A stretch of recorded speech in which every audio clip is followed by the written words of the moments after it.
በዚህ ግዙፍ ፕሮጀክት ምክንያት ሀገሬ በእጅጉ ተፈትናለች። ለምሳሌ ግብጽ በከፈተችብን የዲፕሎማሲና የሚዲያ ጦርነት ጉዳዩ የአረብ ሊግና የጸጥታው ምክር ቤት ወንበር ስበው እንዲቀመጡ አድርጋለች።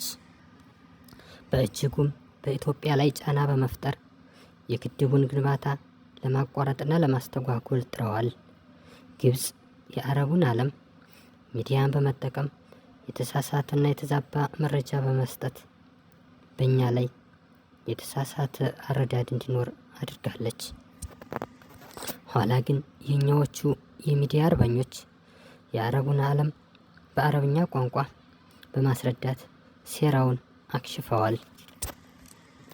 እንደውም በተለያዩ ጊዜያት የመንግስት ኮሚኒኬሽን መስሪያ ቤት እንደገለጸው ከሆነ ግብጽ ከውስጥና ከውጭ ወጣቶችን እየመለመለች የጥፋት ኃይሎችን አሰማርታብን ነበር።